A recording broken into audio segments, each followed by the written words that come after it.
Hello,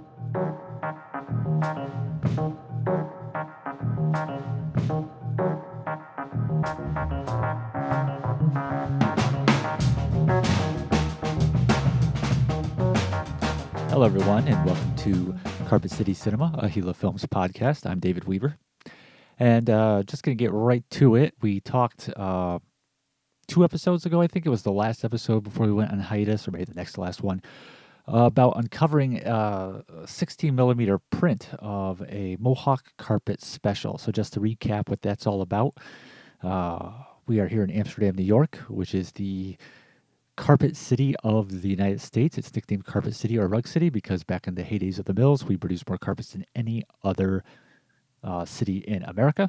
And that's why we call this podcast Carpet City Cinema. And the mills, the carpet mills in the city were so successful at one point that we actually had, they actually produced a TV show. The Mohawk Showroom was one name it went by.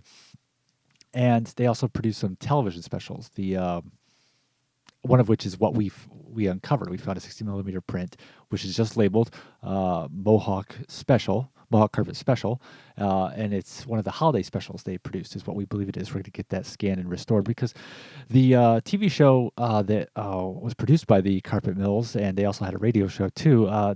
As far as I know, not much of that exists anymore. I know that once I found this print, I reached out to the company that is basically the inheritor of what once was the Mohawk Carpet Mills in Amsterdam. It's now based down in the south and has no connection with Amsterdam anymore.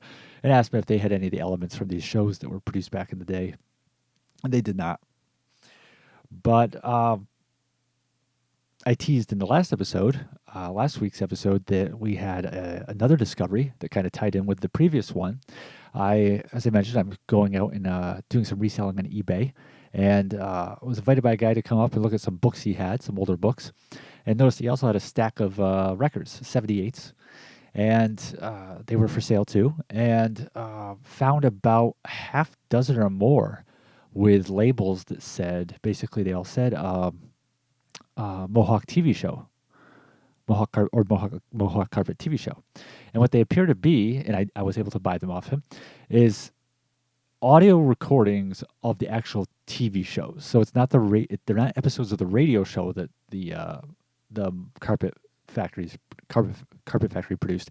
These are actually appear to be audio recordings of the TV show for broadcast, because I saw at least one of the records actually had the label still on it for WCSS, which is Amsterdam's AM radio channel, still to this day, WCSS 1490. So I'm guessing that because this was a time where radio was still going strong for this type of programming, that they also had audio-only versions that they could then play off the platters in the radio station. So really exciting to find those. There also were some other records, which I think, even though they weren't specifically labeled for the Mohawk TV show, I think they are pertain to it, because some of them, for example, were labeled Roberta Quinlan, who she was a singer, popular singer back in the day, who was a host of the TV show, the Mohawk Showroom, and some of the other records just had like names of songs and stuff. So I wonder if that's just other product that was just recorded from either the TV shows or meant to insert into the broadcast of the radio broadcast of the TV shows. So that will be after we deal with the print, obviously, that we'll get onto those and work to archive them. But still a really exciting find, because there's just nothing left of that stuff really. If you go onto YouTube, I don't know if I mentioned this when we talked about the print, but there is like someone scanned and uploaded a kinescope of an old Mohawk Showroom episode on YouTube that you can find. So it's just, there's really not much out there from that. So pretty exciting that we had stumbled across this, and we're going to be getting it out to you. Now this this episode of Carpet City Cinema, I'm recording this is Monday. This will be aired prior to Thanksgiving, which is in 3 days.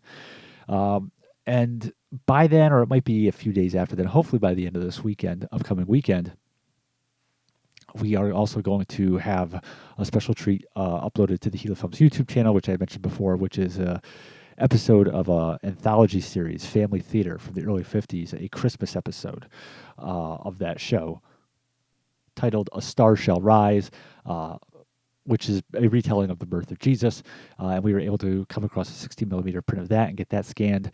And so I just have to do a little tweaking with that throughout this week to just get that into shape to upload to the channel. But that'll be a nice little holiday treat coming up in the next week or so.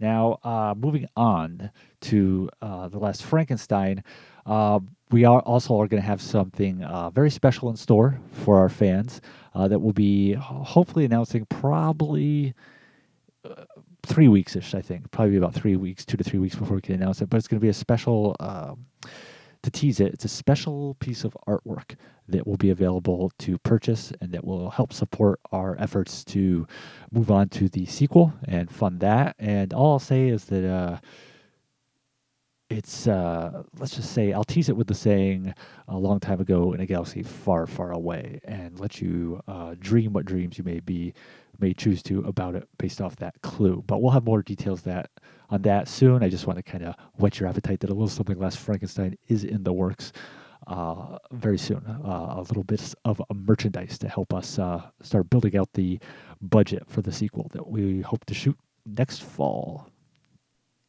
Now, this being the holiday weekend, of course, there are sundry Black Friday sales going on. Vinegar Syndrome and Severin are kind of two of the big ones. And Severin has just been dropping all announcements on all the titles that will be coming out this weekend. A lot of exciting stuff, 4K upgrades of The Sect and The Church to horror films. Directed by the well-known Italian genre filmmaker Michele Soavi. And for the first time in the U.S., not just in 4K, but on Blu-ray, they'll also be releasing Soavi's classic Cemetery Man. And some other titles too, but the one I'm most excited about is from 1961, a film called The Dead One, also known by the title Blood of the Zombie. I'm a big fan of regional films. I think we've talked about that in the past. Films kind of made outside of the filmmaking hubs of New York City and LA, away from the studio involvement. Films made by the people in these kind of sectioned off areas of the country, people who live there, homegrown films. And The Dead One was a product of Louisiana. And as you can tell by the alternate title, it is a zombie film directed by Barry Mann, or hopefully I'm pronouncing his last name right, Mahon. And he was a well-known name in the exploitation circles. He directed Errol Flynn's last movie, Cuban Rebel Girls, which co-starred Flynn's then teenage girlfriend, Beverly Odland. But this film was released before on DVD by Shriek Show, and it was in the wrong aspect ratio. There were definitely some problems with that release. So really excited that Severin is going to be tackling this in high def. And that's kind of the top one on my list of a pretty impressive slate that they've put forth. And I definitely recommend you check out their podcast where they talk about each month's releases. They just dropped the episode talking about the Black Friday titles. So excited about that. Also this weekend, not only are they doing their typical Black Friday sale during the weekend, they're also going to be having a special sale on Saturday just on box sets. They excluded box sets from the last big sale they had, and there was some kind of pushback on that. But they're going to have a one-day sale on the box sets, so it's a great time to kind of catch those at half price. And especially they've added to the sale for the first time the second volume of the Christopher Lee releases they put out, the Euro Crypt of Christopher Lee. So that's one definitely looking forward to trying to grab. Really exciting announcement from Kino Lorber, as per usual. Came just a couple days ago, and that is that they're going to be putting out the 1977 film, The Lincoln Conspiracy. And I'm excited about this just on the title alone, but also what it might foretell for the future in terms of stuff they're putting out. So The Lincoln Conspiracy was made by Sun Classic Pictures, which over the course of its existence also was known as Sun International Pictures, and this is Sun with two N's, and Schick Sun Classic Pictures, and they were based out of Utah. And so, again, just talking about regional filmmaking, probably their best known product is the Grizzly Adams TV series from the 70s with Dan Haggerty. The Life and Times of Grizzly Adams, which actually was it was a movie they produced of that title, and then that led to the TV show. But they also did a whole host of these movies, which were either documentary or kind of like docudrama, very much in the vein of that Leonard Nimoy show from the 70s, In Search Of, which is a show I'm a huge fan of. And as you remember, each episode is Leonard Nimoy talking about some paranormal or occult or a strange topic, whether it be UFOs or hidden Nazi gold or vampires or the undead. And Sun Classics made a bunch of films in this vein, like The Mysterious Monsters, which dealt with like Bigfoot, the Bermuda Triangle, which is kind of self-explanatory what that's about. The Outer Space Connection. They did some biblical ones like In Search of Noah's Ark, In Search of Historic Jesus, and the Lincoln Conspiracy. This is more on the narrative side. It's an actual. It's not really so much a documentary, but it still falls into that kind of wheelhouse because it portrays kind of like a alternate explanation for the assassination and aftermath of the assassination of Abraham Lincoln. The cool thing, I love Sun Classic titles, but the kind of thing that sucks about them is that they really haven't had much in the way of proper physical releases in the disc era. We did get Blu-rays of The Boogans, which is the horror film made in the early '80s about the creatures that kind of look like turtles on steroids. We got A Hangar 18 also, which is a science fiction film they did in the early '80s, and those both came out on Blu-ray from Olive Films. And most of the Sun Classic library is now owned by Paramount, pretty much all of it. But other than those two, we really haven't seen really anything in the way of disc releases, legit ones. So when Kino Lorber announced that they had yet another Paramount deal, they did announce that they were going to be putting The Boogans out on 4K, which is exciting. But also that title had already been out previously, so it didn't necessarily speak to any seismic changes in the fate of Sun Classic titles. And according to a representative from Kino Lorber who interacts with the fan base on the Blu-ray.com forum, the film elements for a lot of the Sun Classic titles no longer exist, which was definitely devastating to hear.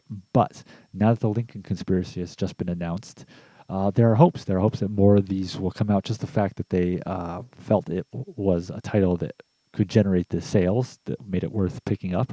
That's exciting. Of course, this film already did have a new scan done by Paramount back in 2017, so I'm sure that helps. If you don't have to pay for a new scan, it definitely makes the title more appealing when it's kind of a lower tier title. And obviously, this doesn't mean that films whose elements were missing are suddenly going to have those elements reappear. But again, just hoping that this really does mean maybe we'll get some more of these titles out. In the late 70s, early 80s, Sun Classics did a series of TV movies, the Classics Illustrated TV movies, adaptations of famous works of American literature, and would love to see them put those finally out. The big one, of course, being The Legend of Sleepy Hollow with Jeff Goldblum, which is not a very faithful adaptation of Washington Irving's story, but it is a very fun one. So, yeah, that was an incredibly exciting announcement to see from Kino Lorber. So moving on to discuss some people we lost over the past week. Sad to say. One was cinematographer John Bailey, age 81. And obviously the Academy Awards, like any awards ceremony, has a political aspect to it. The idea is that you're recognizing the best in the industry, but that's not always true. There's obviously times we know where someone might win an Oscar because they haven't won in the past. Some people, whether they were right or wrong, felt that about John Wayne winning for True Grit, or even Martin Scorsese for The Departed. Some people felt like, is that really the film that he should have won for when he didn't win for Goodfellas or Raging Bull, or wasn't even nominated for Taxi Driver? And of course, there are things that come into play just to even make you eligible for the Academy Awards. But that being said, John Bailey, cinematographer, never even nominated for an Academy Award. And here's just a list of some of the films that he was the cinematographer on: The Big Chill, Ordinary People, Silverado, Groundhog Day, In the Line of Fire, As Good as It Gets, American Gigolo, The Accidental Tourist, Swimming to Cambodia, A Brief History of Time, Robert Benton's Nobody's Fool. I mean, that's a pretty impressive dossier of films to have shot. I mean, just alone with The Big Chill, Ordinary People, Silverado, Groundhog Day. I mean, just right there. And never even once nominated for an Oscar.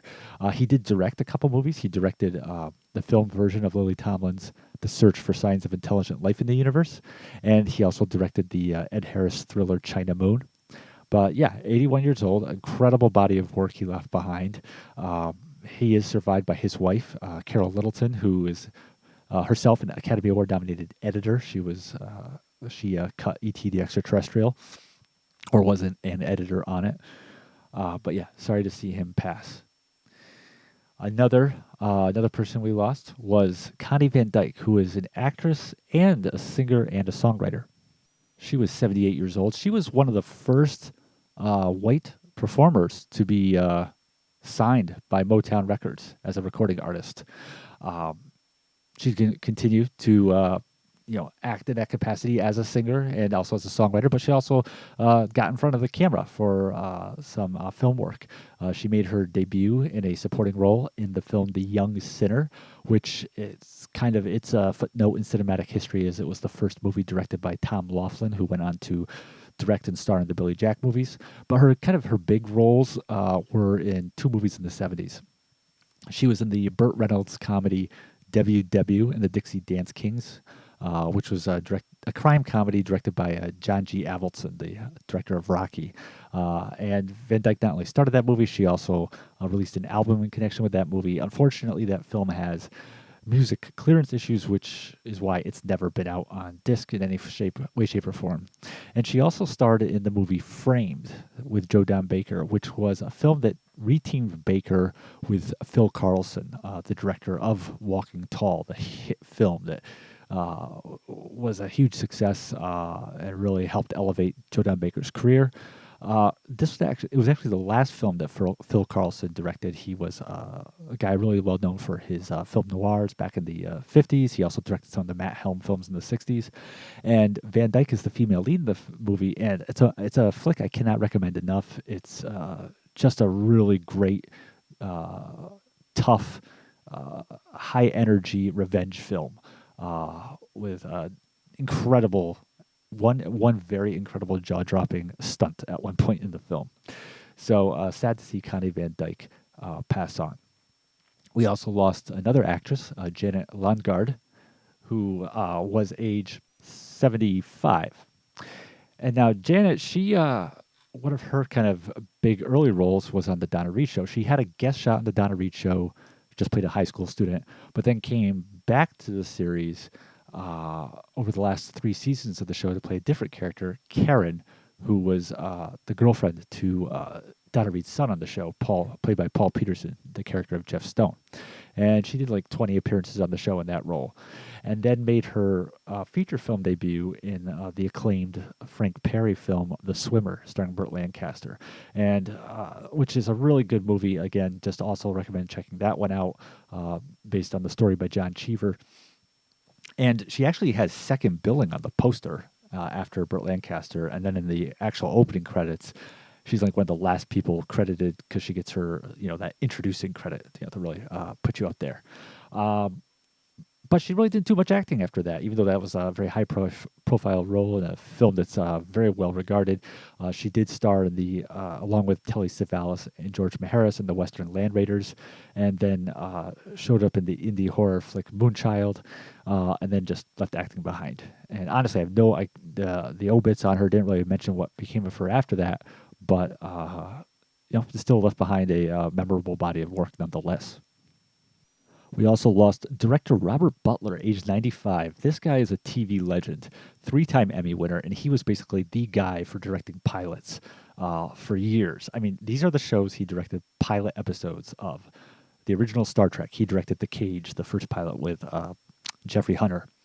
He directed the pilot of the 60s Batman with Adam West and Burt Ward, Hill Street Blues, Hogan's Heroes, Moonlighting, Lois and Clark, The New Adventures of Superman, and Remington Steele, which is a show he also co-created. He also, on the small screen, directed the acclaimed 2-part TV movie The Blue Knight, which won William Holden an Emmy. It was a cop film. Also co-starred Lee Remick and Sam Elliott. And on the big screen, he did a bunch of movies for Disney. He did The Computer Wore Tennis Shoes, The Barefoot Executive, Hot Lead and Cold Feet, Now You See Him, Now You Don't, Scandalous John. Other films he directed included Night of the Juggler, which is a suspense film that has a pretty strong cult following. It stars James Brolin, which unfortunately has also been unavailable for any kind of disc release. And he is probably one of. It's interesting because he has this career that goes back to the '60s, and he's known for stuff that's very much of like the '60s and '70s, like Star Trek, Batman, those Disney movies. But one of the films which is probably, even if people don't necessarily think of it in terms of the high points of his career, but I'm guessing it's probably one of the higher profile films he directed, and probably one that people are more familiar with is Turbulence, the thriller with Ray Liotta. That was one of the ones that he was behind the camera on that. So sorry to see him leave us, but again, incredible life, incredible career. 95. There's some really good interviews with him on YouTube. That I've listened to just going into his work and stuff. So I definitely recommend checking those out. Another director we lost was Donald Shebib, a Canadian filmmaker, and like so many greats, so many giants of the industry, early in his career, he was part of the Roger Corman School of Filmmaking. Shebib, even though he was born in Canada, he went to UCLA for film, and one of his contemporaries there was Francis Ford Coppola, who also got his start with Corman. So Shebib, early on, he got some uncredited editing gigs on a couple Coppola-Corman projects. Dementia 13, which is the slasher film that Coppola directed and wrote and that Corman produced. And then The Terror, which is a film that Coppola wore many hats on, that Corman directed and produced, and it's a film with a really fascinating production history. Stars Boris Karloff and Jack Nicholson. But then Shebib went back to Canada, directed a bunch of documentary shorts, and then he made the film Going Down the Road, which came out in 1970, and is basically considered one of the greatest Canadian films of all time, one of the most acclaimed. And that's kind of really what has cemented Shebib's reputation. He even revisited the subject matter in 2011 with the sequel Down the Road Again, which also got some good reviews. And directed a number of other films over the years, including the heist flick Between Friends, starring Michael Parks, Running Brave and The Climb, which are both true story films, and the romantic comedy Heartaches. But he is survived by his son, Noah Shebib, who music fans will know better by his nickname 40. He is a music producer who's basically been Drake's collaborator forever, ever, and continues to work with him to today. Also, want to just pay mention of Roger Castell, who left us, age 92. He was an artist whose work graced the covers of many works of literature, and also his artwork found its way onto some movie posters, and probably the movie posters he's best known for illustrating are The Empire Strikes Back and Jaws, which that artwork is his artwork originally for the mass market paperback, and then they just were able to get that artwork to put it on the movie poster and add the lettering. But if you get a chance, he has a website, and there's just if you check out like the gallery of his work, just the illustrations he did for like novels, even reprints of classic novels like East of Eden or Kafka's The Metamorphosis. Just incredible artist. I love that era of artwork. It's like that. It's like photorealistic, but at the same time has a pulp sensibility to it. It's just great. Absolutely incredibly talented person. So definitely recommend you check out that. It's Kastel is how you spell his last name. And then last one, just news of this just dropped yesterday, is British actor Joss Ackland, age 95. You might know him as the villain in such films as Lethal Weapon 2 or Bill and Ted's Bogus Journey. If you're a fan of the Mighty Ducks films, or you grew up in the 90s, even if you weren't a fan of them and you probably saw them, Ackland played the role of Hans in the first and third films in that series. An incredible body of work. Some of the other movies he starred in included White Mischief, the 1986 version of Shadowlands, in which he played C.S. Lewis, The Hunt for October.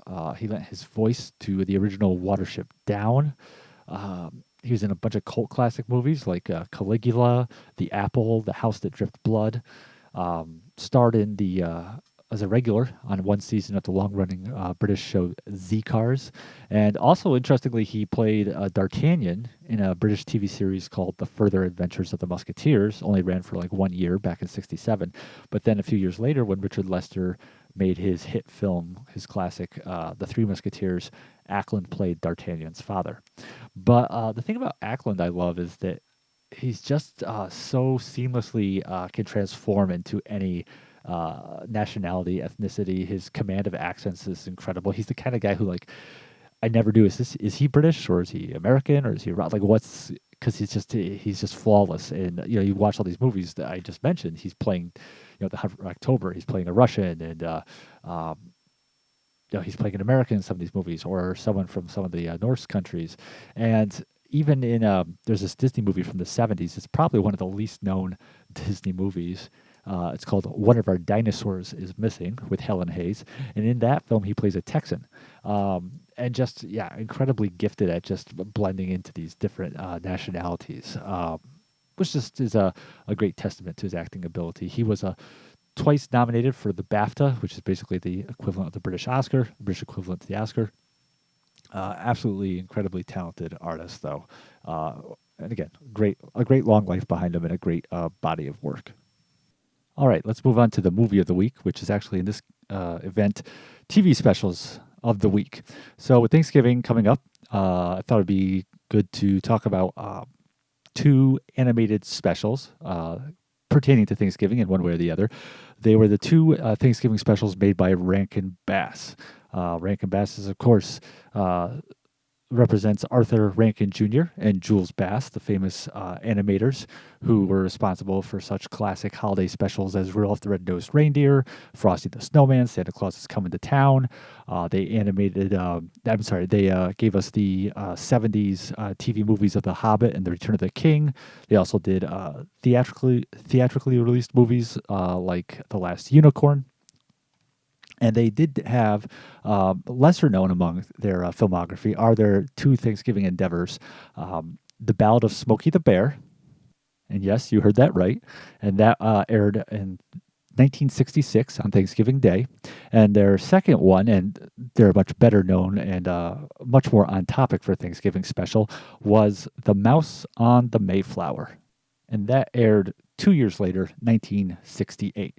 But let's go back a little bit and just talk about Rankin-Bass again. Arthur Rankin Jr., Jules Bass, and their company initially was called Videocraft when they formed it in 1960. You can actually see that name on some of the earlier specials like Rudolph. And, you know, as you're familiar with, they did both traditional hand-drawn animation as you see in like Frosty the Snowman, but also their stop motion animation, which they refer to as animagic. And that is in stuff like Rudolph and Santa Claus is Coming to Town. Interesting thing about Rankin-Bass is that the actual work of producing the animation, whether it be hand drawn or live or the stop motion marionettes, was like 99.999% outsourced to people in Japan, different studios they worked with, different animators over there, and that's why if you watch the credits in Rankin-Bass specials, you can see the prevalence of Japanese names. Actually, Hayao Miyazaki, who is the legendary Japanese animator, who's Academy Award winner, did films like Spirited Away and Howl's Moving Castle.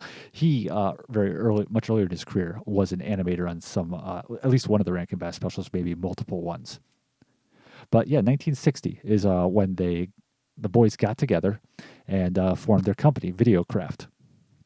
Or to be more precise, Videocraft International Limited. And eventually that name changed to Rankin-Bass Productions and also known as Rankin-Bass Animated Entertainment. And so among their early work, some of the first work they did were actually TV series. The New Adventures of Pinocchio was one of them. And they also did another called, that aired in 1960, and then Tales of the Wizard of Oz, which aired in 1961.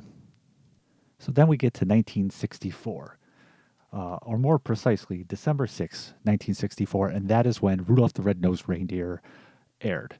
And that showed on NBC It was sponsored by General Electric and aired under the umbrella title program of the General Electric Fantasy Hour, and of course became the classic that it is. If you think of the 60s, you have Rudolph, A Charlie Brown Christmas, Frosty the Snowman. Those are kind of like the big three in the 1960s and Christmas specials. And it was the first one right out the gate. And really kind of just, when you think of these classic TV specials, that's kind of like the grandfather of them all, the Christmas ones, because kind of, preceded all the others. And, just a phenomenal success. Interesting, I was reading about it, is that Burl Ives, who voiced Sam the Snowman, the narrator, the host of the entire story, actually got residuals from the program up until his death in 1995, and I believe his estate still does, which wasn't as common a thing back then as it is now. It's very much a part of being an actor. An actress is having residuals for TVs and movies that you're in. But yeah, back then it was not something that was as expected or guaranteed. For example, Star Trek, the Star Trek TV series that aired just a couple of years later after that, from 66 to 69, only the top three, William Shatner, Leonard Nimoy, and DeForest Kelley, the top three actors in that show, got residuals. And the supporting actors like James Doohan, Scotty, Walter Koenig, Chekhov, et cetera, they did not. Pretty good business thinking and very fortuitous of Mr. Ives to do so. But yeah, 1964, big hit, Rudolph the Red-Nosed Reindeer. But in terms of following that up with an actual on-the-nose holiday special after that, that wouldn't be till 1967 with the Christmas animated special Cricket on the Hearth, which you're probably thinking, then how can Ballad of Smokey the Bear, which aired in 1966, be considered a holiday special? Well, I'm here to tell you that story. So real quick on Smokey the Bear, who actually, digging deep into this with my vast research, his name is actually Smokey Bear, not Smokey the Bear. But whatever, why digress into these trivialities, eh? But of course, Smokey is the campaign icon of the U.S. Forest Service, debuted in 1944. And Ballad of Smokey the Bear is the story of how the character became who he was, from a young bear cub into this cultural legend that we all know.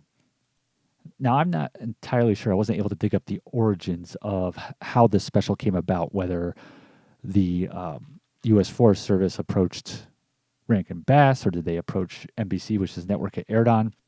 But the reason it can be considered a Thanksgiving special, and the reason it was kind of ties into this day, is because you got to remember, the thing about NBC is they're also the network that airs the Macy's Thanksgiving Day Parade. So you have Thanksgiving Day 1966, you have this special airing, hour-long special, and you have the Thanksgiving Day Parade going on, in which there is this Smokey the Bear balloon. And this was all advertised as, quote, "Thanksgiving is Smokey Bear Day on NBC," end quote. And this was November 24th, 1966. So that is the reason that you can one would look at this animated special as being a Thanksgiving special. The actual plot line has nothing to do with Thanksgiving, so there's nothing of a seasonal nature about it. But in the same kind of way that, The Wizard of Oz used to air on Thanksgiving Day, I don't know if that's still a thing or not, because there's this kind of connotation with that holiday because of its association with family getting together, family gathering, that certain family films or family specials are good for that day to create or to air, even if they're not specifically dealing with the topic of Thanksgiving, or like the Pilgrims or anything of that nature. Now, the special aired as under the umbrella program, the General Electric Fantasy Hour. So GE was back teaming up with Rankin-Bass on some holiday stuff here. And this was stop motion animation. This was not hand drawn. And it's an origin story told from the point of view of Smokey's older big brother, appropriately named Big Bear. And he is voiced by none other than Hollywood legend James Cagney, which I'm a huge Cagney fan. Angels with Dirty Faces is just an incredible performance he gives in that film. Iconic. It's just amazing. And then, White Heat, which is this deep, psychologically scarred variation on these kind of gangster characters that Cagney had been known for. But of course, he also was a very talented song and dance man, won the Oscar for Yankee Doodle Dandy. And so just to have his involvement in this, it makes it all the more enjoyable. And he does not phone it in. You could think that, oh, maybe he just did this for like the paycheck or something. To this legendary actor who is always working on top tier budgets from beginning to end. Why was he doing this?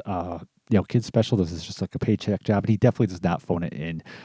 He definitely really inhabits this character of this older, watchful brother to Smokey Bear.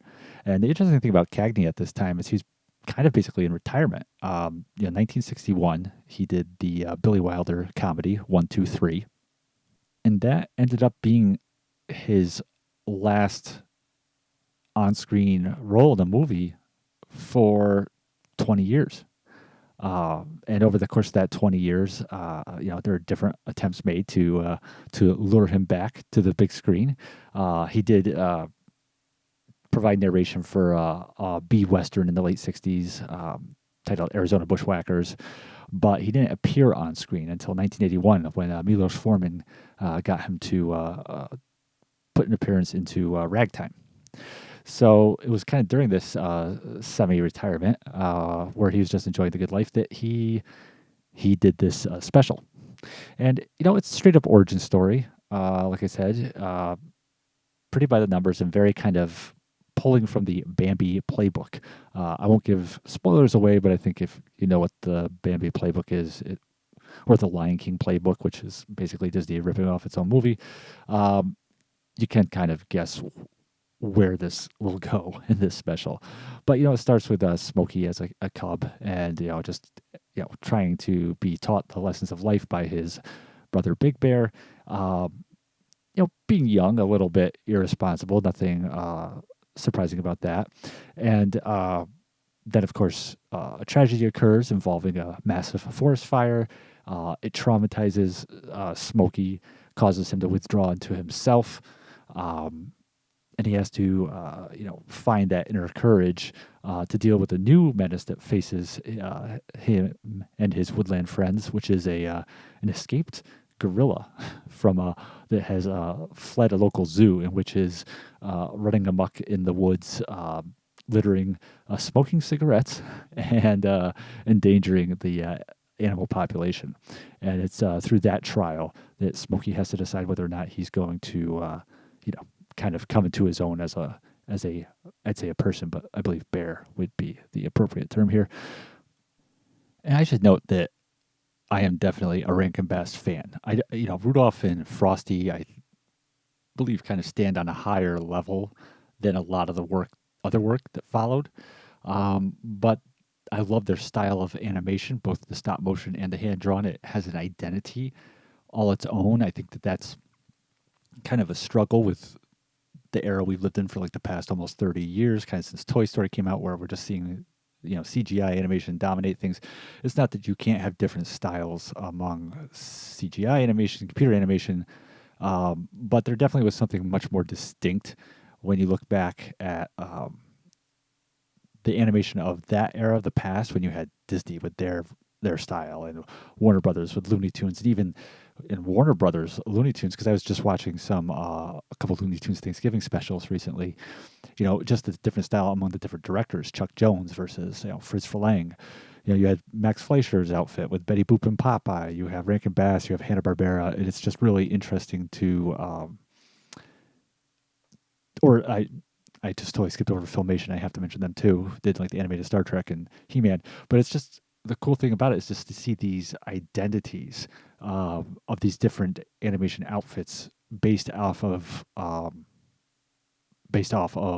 the style of their work, and that definitely applies to stop motion too. Because even though Disney and Warner Brothers weren't doing that, you did have other stop motion animation outfits like the Cloakies, who did Gumby and Davy and Goliath, and of course, even though his work was incorporated into live action films, you have like Ray Harryhausen.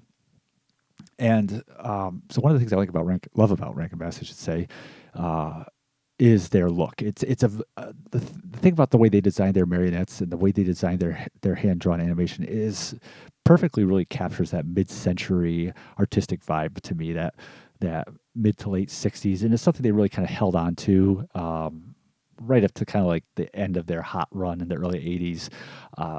It changed a little bit over time for sure. You can definitely tell, some variations of style over the course of that time, that like 20-year time that they were really going strong. But it seems to really kind of stay rooted in that initial work that kind of came out in the mid late 60s. And so when you have a special like Ballad of Smokey the Bear, I'll be honest, it's not at the I would not list it in like the top 10 Rankin-Bass specials, but still you enjoy it and you appreciate it for what it is. I mean, the narrative's pretty much, it kind of, like I said, it pulls from the Bambi playbook, and I think you know what I mean without me having to say that. I don't think that it necessarily needed to do that to provide a motivation for Smokey's evolution, because, or if they were going to follow that route, then they should have developed that angle more. It's kind of like very by the numbers how they execute uh, this stealing from the Bambi narrative, and so it feels like uh, very not, I don't want to say lazy that they did that, but kind of just like thrown out there and then forgotten. Basically, just like a plot device that's really never properly built upon and is just kind of forgotten, left by the wayside as the story proceeds. Because really, it's divided. If you look at this special, which was an hour-long special, the first half is really about kind of everything leading up to this huge forest fire and these traumatic events that kind of put Smokey in the shadow of himself. And then you have the second half, which is about the gorilla menace and everything that happens with that. I mean, you could still look at it as having a three-act structure, but I'm just saying, like, plot-wise, there's kind of like these two halves to the film, and the dividing point is kind of this fire, this event, this huge forest fire. But it seems like once you go forward from that into the second half of the special, you have like another, 30, 25 minutes. Um, it's kind of like that Bambi plot point just kind of gets forgotten in that second half, and it's kind of like, well, that's kind of like a really big deal. I don't know why you just kind of like forget about that. It's kind of like it happens and then it's forgotten, and it's actually, even the way it's executed, um, it's done very quickly and without much without much time to really take it in, um, and it's done essentially off screen. Um, so it's kind of like it's just interesting. I wouldn't want to go so far as to say they shouldn't have done that at all. I guess I would say to have that plot point happen, um, but the way they execute it, it's just like a half thought out measure. Is basically the way it comes across. I think that the animation is definitely definitely some really charming character designs in this special. Big Bear is a pretty funny because he's walking around with these pants that are like unbuttoned at the waist, and he has to keep pulling them up, and it's just like a little touch that runs throughout the whole special. Um, and there's these beaver characters and some fox characters in it who are friends with them, with Big Bear and Smokey, who definitely have a really nice personalities built into their animation. And there's definitely some good humor in it too, some really funny lines that some of the supporting characters get. And I think Cagney, he's not trying to go over the top with it or anything, but he definitely is enjoying what he's doing with personifying this older watching over brother. Uh, the songs is a Rankin-Bass special, so we do have songs. Not no classics in this, but the flip side of that is that they are none that are agonizing to get through. They're catchy. They're definitely catchy. That their beats, their repetition of certain lyrics will definitely have you kind of like sing that to yourself as you're listening to it. Um, the actual animation quality, it's kind of hard to judge because this special, for whatever reason, has never had any physical media release, any legit physical media release. Um, Rick Goldschmidt is the Rankin-Bass historian, and he runs a store on Etsy where he has authorization to sell some DVDs of different rare Rankin-Bass product. And that's how I watched the special. Is I bought the DVD off him, and it's really cool because it has like the bumpers and everything. It's the original broadcast master. But by virtue of that being this ancient broadcast master, the quality's, it's more than watchable, but it's not great. So, in watching it and viewing it, it seems to me that the animation, the stop motion animation, doesn't seem quite up to the quality level as Rudolph or later product like Santa Claus is Coming to Town. But some of that, of course, I'm sure is, me interpreting it through this really ancient standard definition tape master lens. Why this hasn't had an official release, I don't know. I mean, I'm sure part of it is that, it may be because it's the popularity of Smokey isn't, he's not as like relevant to us now as back in like the 60s and 70s, only you can prevent forest fires. I mean, even, I was born in 82, and that was kind of, the popularity of that was kind of dying out even as I was a child. It could be an elements issue. There is some Rankin-Bass product from that time that doesn't exist anymore. It could be a rights issue. The use of Smokey the Bear. Obviously, Rankin-Bass does not own that character. And I tend to think that that's probably the reason why, above anything else, is that it's a rights issue around the character of Smokey the Bear, that permission to use it in this special was limited to probably just TV rights, and either they can't get the home media rights, physical media rights, or it's just not worth it to them. Again, this is a Thanksgiving special in the sense that it was designed and built specifically to air on Thanksgiving and tied in with the Thanksgiving event. But no, there is no mention of Thanksgiving in it. But that's the appropriate day to watch it, I still feel. And apparently it must have done well enough, because in 1969, Rankin-Bass tackled the subject matter again with the hand-drawn animation series Saturday morning cartoon show, The Smokey Bear Show. And that ran for one season. And then a second season aired of just reruns. Unfortunately, most of the episodes no longer exist. There were 17 episodes altogether, and they, as of now, they only have located 4 of them, unfortunately. But yeah, Ballad of Smokey the Bear.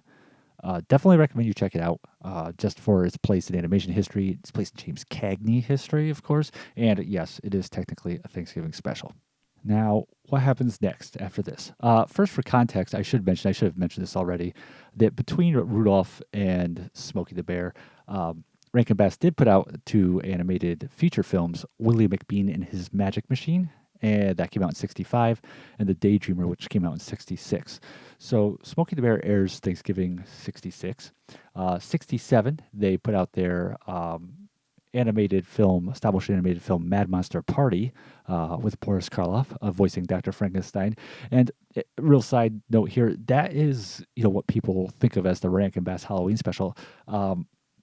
They never did, to my knowledge, a proper Halloween TV special. They have this, this movie, which has all the Mad Monster Party, which has all the famous monsters together, like Dracula and Frankenstein. And but that was actually a theatrically released film. But hey, that aside, still more than ample enough for all us Rankin-Bass fans for Halloween season to watch that. But yeah, that came out in 1967. They had another feature film came out in 67, The Wacky World of Mother Goose. And then they did their next Christmas special that year, Cricket on the Hearth, as we mentioned, which is a full-on Christmas special, bringing together voice talents like Marlo and Danny Thomas and Roddy McDowell. And then we get to 1968, and that's when we get to The Mouse on the Mayflower. So this is their first true Thanksgiving special in terms of its content, and basically their third holiday special after Rudolph the Red-Nosed Reindeer and Cricket on the Hearth. And for this special, though, they are going to hand-drawn animation, not stop motion. Now, Mouse and the Mayflower has an important place in Rankin-Bass history, also aside from it being, the only on-the-nose Thanksgiving special and being very early in their career. This is the first time they debuted the Rankin-Bass logo instead of going by Videocraft. But this was an hour-long special that aired on NBC, November 23rd, 1968. And this is basically the Rankin-Bass telling of the Pilgrim story. So, of course, it being Rankin-Bass, it's not going to be from the perspective of a human pilgrim. It is as you may have guessed from the title, from the perspective of a mouse, Willem Mouse. It actually starts off with set in modern day with one of Willem Mouse's descendants, retelling the story of his ancestral mouse, who was a member of the Pilgrim community, and it takes them from when they're leaving England. Leaving England aboard the Mayflower, traveling to America through that first year up to the first Thanksgiving feast. Now the guest stars in this, the biggest name is Eddie Albert. Of course, two-time Academy Award nominated actor. Was in movies like Roman Holiday and Oklahoma, and the original The Longest Yard. But then, of course, this is at the time he was having big success on the small screen with Green Acres, and he voices Miles Standish. Of course, if you're not familiar with your Pilgrim history, your Thanksgiving history, he was basically the military leader for the Pilgrims, a military advisor. And the special, in terms of the real life characters from the original Thanksgiving story, the ones that it really kind of focuses on, other than Standish, is William Bradford, who is the religious leader of the Pilgrims, John Alden and Priscilla Mullins, who so famously eventually became a couple from their experiences during the Mayflower voyage and the founding of the Plymouth colony. And to a lesser extent, they also touch upon the captain of the Mayflower, Captain Christopher Jones. So after Eddie Albert, we have John Gary voicing John Alden. And Gary, probably my own naivete, I was not familiar with him at all, but he was a singer who was popular at the time, actually had his own TV show. He was a Grammy nominee. And so this special came out in 68. He had his most successful song titled Cold, that came out the year before, 67, and topped the chart for 2 weeks. And since then, since I kind of became familiar with his name through this special, now I've kind of noticed his records popping up at garage sales and stuff. Haven't been quite brought to purchase any of them, but at least I know, that's the Mouse and the Mayflower guy. And then Priscilla Mullins, likewise voiced by a singer who was popular at the time, who was not familiar with. Again, could just be my own ignorance. Joni Summers, still with us, by the way, age 82, and she's best known for her hit song "Johnny Get Angry." And then acting as our narrator, voicing the two mice, of a direct lineage, Willem Mouse and relative, is the well-known singer Tennessee Ernie Ford. So he's kind of like, along with Eddie Albert, I should have said that he and Eddie Albert basically are kind of like on equal standing. Tennessee Ernie Ford, I have heard of him. Very popular singer at the time, guest starred on I Love Lucy.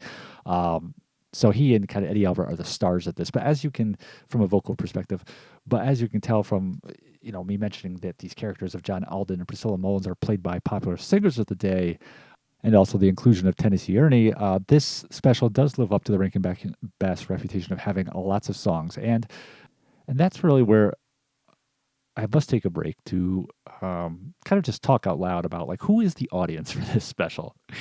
That is one of the interesting things about Mouse and the Mayflower. There's a lot of interesting things about Mouse and the Mayflower. Let me also just say I love this special. Can't get my girlfriend to enjoy it, but I definitely am a big fan. But yeah, I'm not sure who they were aiming for with this, because everything about the mouse in this film is clearly aimed for that child/family demographic. You have this mouse that with human characteristics, human behavior, wears pilgrim clothing, and is getting involved in trying to save the Mayflower when it almost breaks down during the crossing. It's involved with meeting with the Native American tribe when they finally land in Massachusetts. It's very much the parts of the narrative that revolve around that character are in the classic animation tradition of that time, with Disney and others, where this character is really to bring the children in, but also it's Thanksgiving special, so the family's going to sit around and watch it too. But then you have all the stuff with John Alden and Priscilla Mullins, which takes up a lot of the running time, and it's very much about their romantic story, their true life romantic story, how John Alden would be constantly be delivering messages to Priscilla Mullins on behalf of Miles Standish, and it turned out, as things would work out, it would be Alden and Mullins who would end up together instead of Mullins and Standish. And the songs that they sing around that, their parts of the story are, they're very good songs. I'd love to get this on vinyl. That's a little pricey, but they're really well written and well scored songs. But they are very also much the kind of love songs of the late '60s that when you think of like the song from Valley of the Dolls with Dionne Warwick, it's that kind of music. It's not. They're very much different than what you associate with songs from Rankin-Bass specials. When you watch Rudolph and then you watch Frosty and then you watch Santa Claus is Coming to Town, or even the other songs of Mouse and the Mayflower, the songs that Tennessee Ernie Ford sings, a lot of those songs, they are very much of the same ilk. They're, of the same type, I should say. I don't want to say ilk. That sounds negative. But they're very much of that, catchy, memorable, bouncy, uppy tunes. But then you get these songs in Mouse and the Mayflower with, Mullins and Alden, these love songs, and they're just like I said, there's something like out of Valley of the Dolls. And then when they sing these songs, they each have they each basically sing a song at different points in the special that are kind of like parallel mirror songs to each other. One kind of from his perspective, one from hers, about how does she see me? How does he see me? Because how does this person view me? And when they sing these songs, they go into these, animated kind of like fantasy dream sequences, which are rich with poppy, saturated late '60s colors and pinks and blues, and it's gorgeous eye candy for me to watch. I love the visual perspective of it, but when you finish watching this, especially like, well, who was that meant for? Because I can't imagine a child that they were thinking that a child is really going to enjoy sitting through a love story of two adult characters with these type of, with music that's really more geared towards an adult audience, an older audience, and these kind of like, surreal scenes playing out.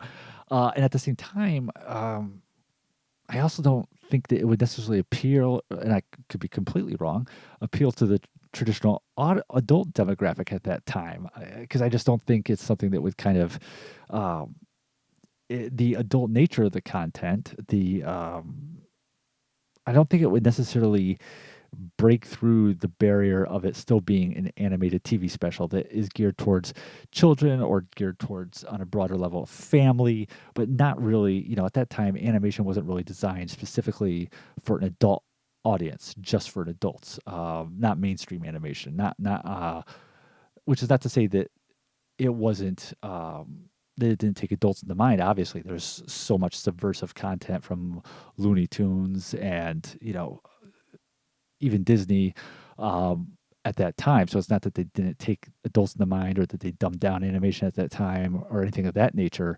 But still, there wasn't this, there wasn't like an audience that an adult audience that mainstream animation companies were specifically trying to target, that they knew is like, we're going to make products just for this specific adult demographic, and this product that we're making is not going to take kids into account at all. There wasn't really that kind of huge marketplace for that type of work back then.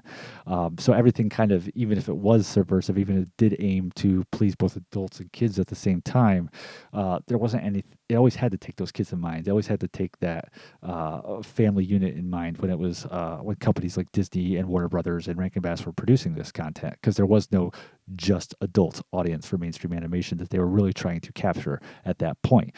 And so I think that when you have these parts of Mouse and the Mayflower that are, definitely not really designed to appeal towards kids at the same time, because there wasn't really this niche yet built out for adult animation fans, solely adult animation fans. I don't think it would have really appealed to necessarily adults either.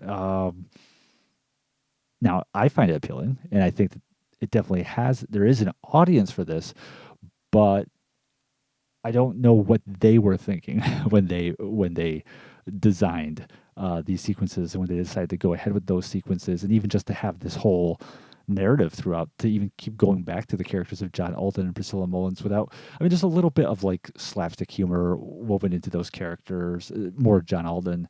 So I guess that those parts would definitely kind of fit into the let's target the kids and the family. But overall, that part of the storyline is really just driven by a romantic tone and by the music. So I'm just kind of curious, like who, when they decided to incorporate those elements into the special, why? What was their motivation? Because, like I said, I can't imagine them thinking, "Oh, kids will love this," and were they really thinking in terms of like, okay, there's gonna be these moments in the special where the kids are bored, but we're at least gonna have the adults interest tied to us, um, because again, I just can't see that. Based on what they would have perceived to be demographics at the time, that they could have really imagined, like, oh, yeah, the adult viewers at this time, they'll at least really they'll see through this being an animated family special and really enjoy these surreal fantasy dream sequences set to love ballads.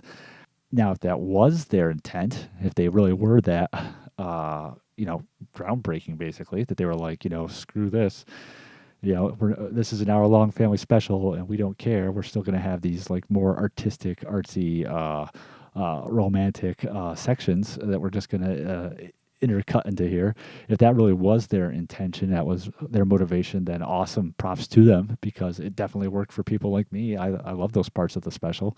But I just don't think that that's probably where their mindset was at the time. So again, why would they go in that route?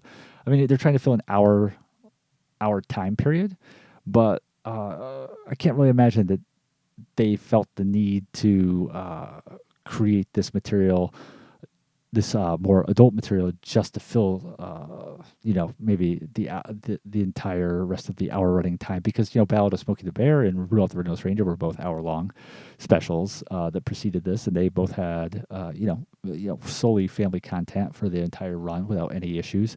Maybe though they just ran into a stumbling block. They were like, we can only carry the stuff with the mouse so far, and we just need to fill out the running time. Well, okay, we'll flesh out the story about John Alden and Priscilla Mullins, even though it's going to just be more geared towards older audience members.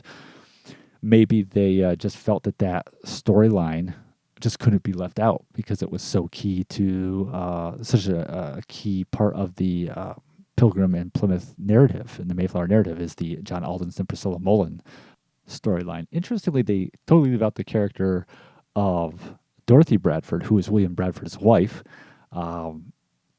It's they decided at some point in their story conference meetings, they're like, we're gonna have to pay attention to the true story romance of this of the Pilgrim Saga. So we're gonna put down into this film a lot of stuff about John Alden and Priscilla Mullins.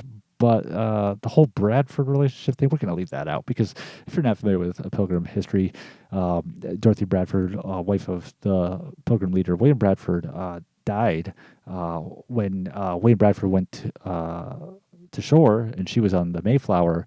She fell overboard and drowned. And it's not known really. It's kind of speculated. Some people speculate that it was a suicide, but it's really not known what exactly happened. And it's interesting, if you ever watch Plymouth Adventure, which was a 1952 MGM movie that told the story of the Pilgrims. And it's kind of like one of the few, if not the only, Thanksgiving themed feature films from the golden age of Hollywood. I think possibly the only one. And it starred Spencer Tracy as Captain Christopher Jones and Gene Tierney as Dorothy Bradford. They work really laid heavy on that Dorothy Bradford plot line by inventing a love triangle and all kinds of stuff. So they really went to town with that whole storyline. But Mouse and the Mayflower, they just don't even mention a wife for William Bradford, even though he's a very prominent character in the special. So yeah, I mean, there's just not really, like I said, I'm not really sure what they were thinking or why they incorporated those elements into this special. Because if you watch the specials that came after this, the next special after this was that Rankin-Bass did was The Little Drummer Boy, and then you have Frosty, and I don't know, if you just look at the whole lot of holiday specials they did over the years, Easter and Christmas and New Year's, this is the only time they had such an adult themed major plot line in what otherwise was a family slash children's special. It's an anomaly. It's really interesting. It really stands out. Um, but yeah, that's my 2 cents on that aspect of this production. Like I said though, the songs are really good, and even the songs that are more in the classic Rankin Bass style, um, those are really not going to say they're on the level of Rudolph the Red-Nosed Reindeer, but they are really well done songs. They're really well performed by like Tennessee Ernie Ford, John Gary and Joni Summers, the stuff they sing. It's really good deliveries on those songs, memorable scores. I'm sorry, memorable lyrics and accompanying music. And there's a really great, much more poignant song that Tennessee Ernie Ford sings called November, which is actually also kind of somewhat uncharacteristic for Rankin-Bass's works, but more in tune than the John Alden, Priscilla Mullins stuff. But it's a really just a beautiful song. And one thing I like about this special too is at the end they kind of, after they tell the Thanksgiving story leading up to the Thanksgiving feast, they come back to modern time as the Tennessee Ernie is singing a song, and there's just kind of like this whole look at Thanksgiving in the context of modern America and what we have to be thankful for, and it just shows different shots of contemporary America at the time, and there's like a car, like a late '60s model car, driving through like the redwood forest, I think it is, and it's just interesting to see Rankin-Bass at that point, animating. Contemporary America of the time, mid-century America at the time. It only lasts for like, a few shots, maybe like a minute at the most, but it's a nice little montage. It's cool to see them tackling, what would be contemporary at the time. Like I said, I do like the animation in those kind of surreal sequences. Overall, it's not.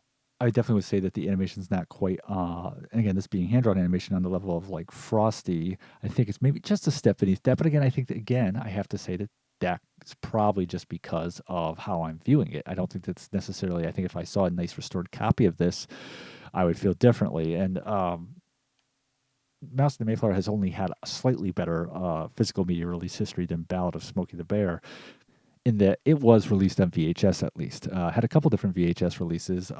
Family Home Entertainment, FHE, which back in the day put out a bunch of the Rankin-Bass specials, the Christmas specials. They also released Mouse and the Mayflower. Unfortunately, and that's kind of like the VHS release that is generally uploaded to YouTube and that you see when you're going to garage sales and stuff. Unfortunately, it's cut down. They removed 2 entire songs from it. It's and if you watch it, which is how I first watched this special, I actually first saw it in elementary school, and then later picked up a the VHS release. There's even some, like at least like one cut in it, which I always felt like was really abrupt. But then when I saw the full version, I was like, oh, no wonder it seemed abrupt, because they cut stuff out. So they went a little while later. A different company, Golden Books, through Sony, I think it was, released VHS tapes of the Rankin-Bass, those kind of key initial Rankin-Bass specials, and they did include the full version of the special on that VHS release, and then that was it. That was the last time this had a physical media release. It never got a DVD release. It never got a Blu-ray release. I've heard there is a restored version out there. I don't know why is that. Why doesn't it have a release?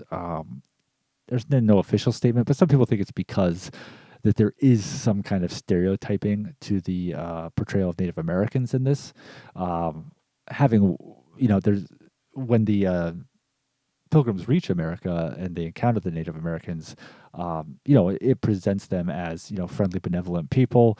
There is kind of like, as the villains in this piece, there are these 2 crew members of the Mayflower who are hoping that they can steal the money that the Pilgrims have given over to the ship's captain as payment. And when they reach America, these crew members, they kind of team up with this violence-prone outcast member of the Native American tribe and his friend, an anthropomorphic bear. And so they're kind of the villains of the piece. So But overall, the portrayal of the Native American characters is, keeping with them as people who wanted to help the pilgrims out. There is of course, because our protagonist, our kind of our eyes into this whole story is a pilgrim mouse. There, of course, has to be a Native American mouse. Likewise, uh, when he talks, he does talk in that kind of very of the time stereotypical, halting, broken English, Native American speak that was predominant in product of the 50s and whatnot, of that kind of mid-century era.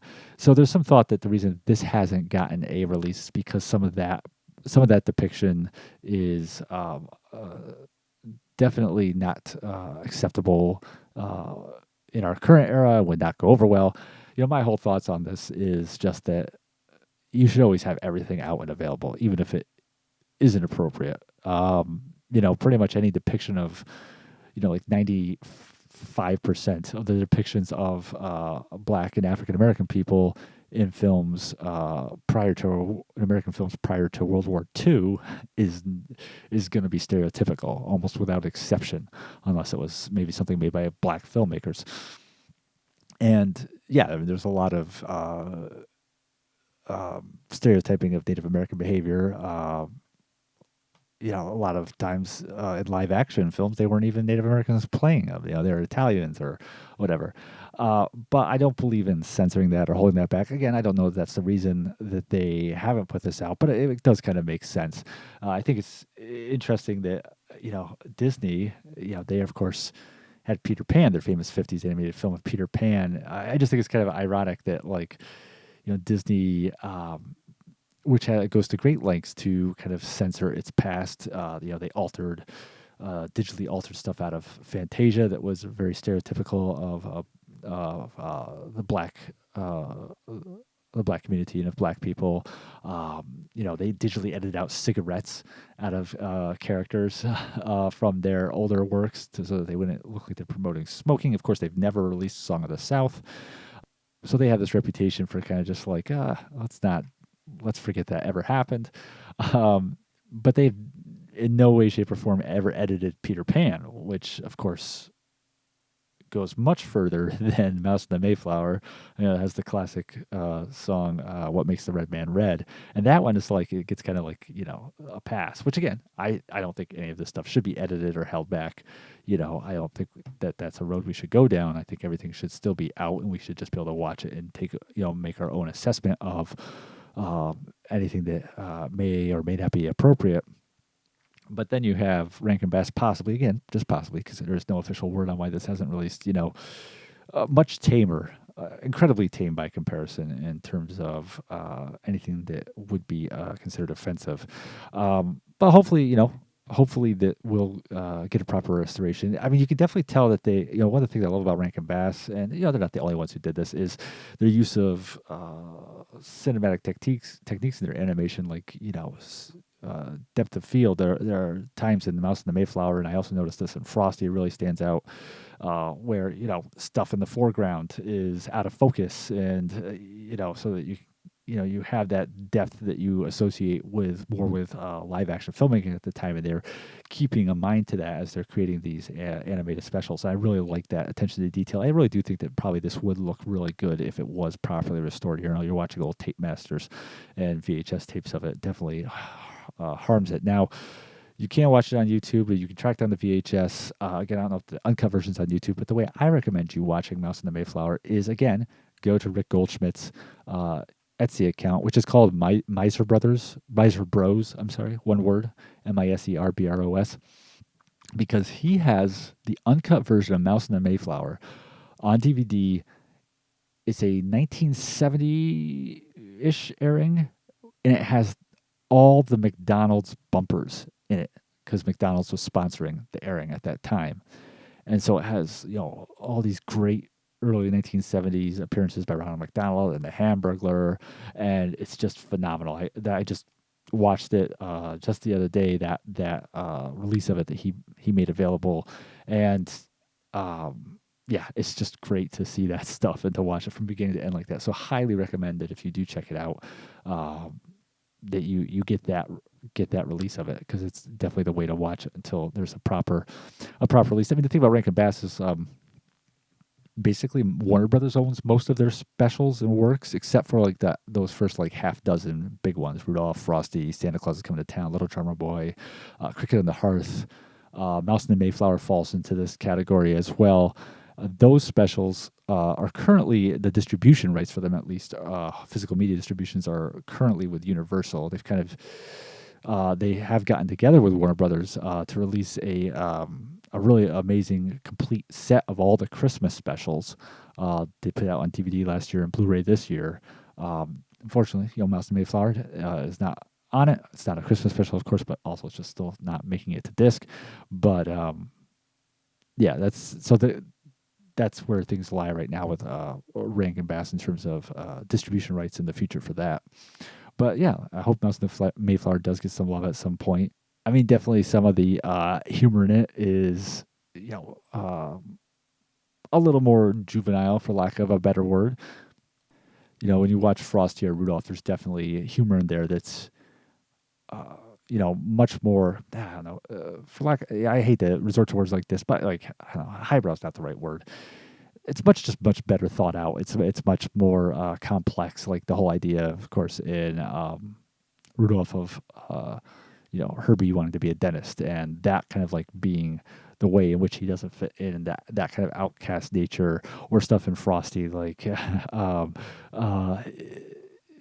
whole idea of him coming to life, and someone wanted to name him Oatmeal. I mean, there's definitely humor in those specials. That's they didn't just say, oh, okay, we're making this, we know kids are going to watch it, and we're just going to kind of have stuff at like the lowest possible level of humor. Mouse and the Mayflower does his kind of humor is definitely more geared towards that kind of like we're doing this for the kids kind of stuff. But the quality of the songs and the quality of the design work, it doesn't. The issues with the humor does not bring this down. There's enough positives about it to make up for it. And I found the whole thing, I find the special very endearing, and something I really do look forward to watching each Thanksgiving. So what happens with Rankin-Bass after that? Of course, they continue to go on to great success. That Christmas of '68, that's Little Drummer Boy came out. '69, the next year was Frosty the Snowman. '70, Santa Claus is Coming to Town. '71, they dipped their toes into the Easter waters with Here Comes Peter Cottontail. That'd be the first of 3 Easter specials they did.